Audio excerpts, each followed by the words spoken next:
एक हो तो तुम मुझे ये सिखा रहे हो कि ये रिश्ते नाते सब चंद दिनों का दिखावा है, और दूसरी ओर अभी अभी तुमने ये कहा कि संबंधों और रिश्तों से ही भावनाओं का स्रोत फूटता है। हाँ, यदि मनुष्य सारे रिश्ते तोड़ देगा, अपनी भावना को त्याग देगा, तो फिर वो कर्म किसके लिए करेगा? अपने धर्म के लिए। अर्थात धर्म के लिए भावना की आवश्यकता नहीं होती। नहीं, अभी तुमने बड़े ज्ञानियों जैसे तर्क किए कि कर्म के लिए कोई प्रेरणा होनी चाहिए और प्रेरणा के लिए कोई भावना आवश्यक है। ये सारे तर्क मोह जनित हैं। रिश्ते नातों के मोह ने तुम्हारी बुद्धि को धूमिल कर दिया है, इसलिए तुम्हें सत्य दिखाई नहीं दे रहा। इसलिए इस समय तुम्हें धर्म स्पष्ट दिखाई नहीं देता।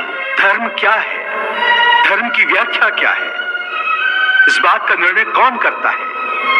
हे मधुसूदन, वो कौन है जो धर्म का विधान बनाते हैं? हे अर्जुन, हर प्राणी अपने धर्म का विधान मन को सन्यासी बनाओ और इस मोह के बंधनों को छोड़ो, और इस बात पर ध्यान दो कि इस समय तुम्हारा कर्तव्य क्या है, तुम्हारा धर्म क्या है, और उसी के अनुसार कर्म करो। हे केशव, एक तरफ तुम सन्यास की बात करते हो, सन्यासी की भांति सब नाते रिश्तों के बंधन को तोड़ने को कह रहे हो, और दूसरी ओर मुझे कर्म करने को कह रहे हो।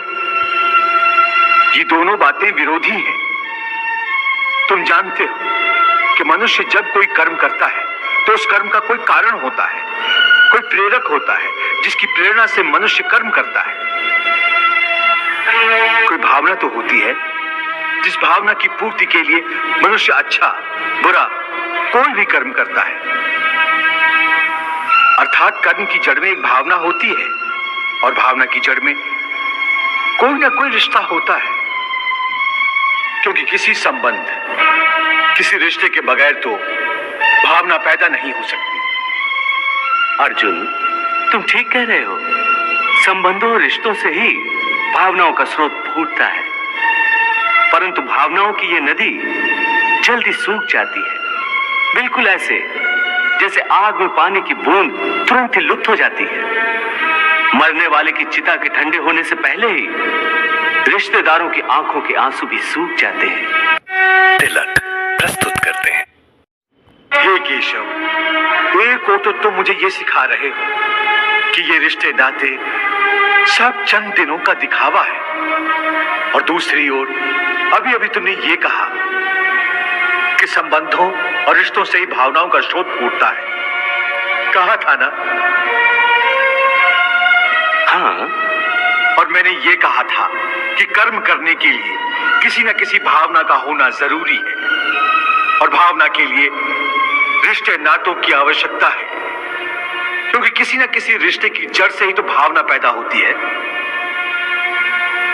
इसलिए यदि मनुष्य सारे रिश्ते तोड़ देगा, अपनी भावना को त्याग देगा, तो फिर वो कर्म किसके लिए करेगा?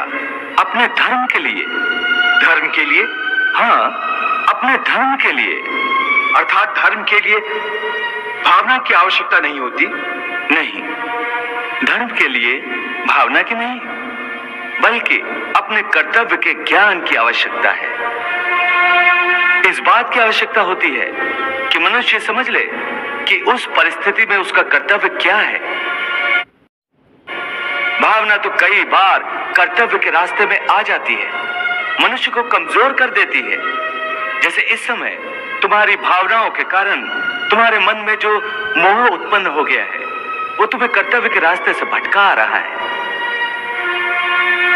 इसलिए शास्त्र कहता है कि कर्तव्य भावना से ऊंचा है। अभी तुमने बड़े ज्ञानियों जैसे तर्क किए कि कर्म के लिए कोई प्रेरणा होनी चाहिए और प्रेरणा के लिए कोई भावना आवश्यक है। ये सारे तर्क मोह जनित हैं। रिश्ते नातों के मोह ने तुम्हारी बुद्धि को धूमिल कर दिया है, इसलिए तुम्हें सत्य दिखाई नहीं दे रहा।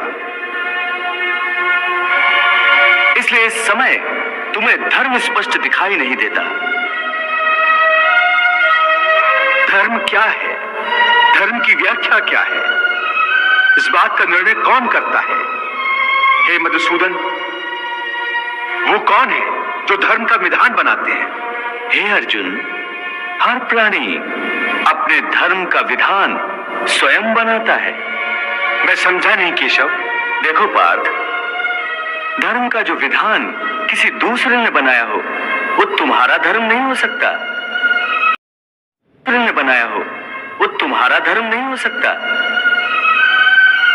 तुम्हारा धर्म वही है जिसे तुमने स्वयं बनाया हो, जिसे तुम्हारी आत्मा ने स्वीकार किया हो। धर्म व्यक्तिगत चीज है जिसका फैसला व्यक्ति को स्वयं करना पड़ता है। मैं अब भी नहीं समझा केशव। देखो पार्थ, मैं एक उदाहरण देकर समझाता हूं।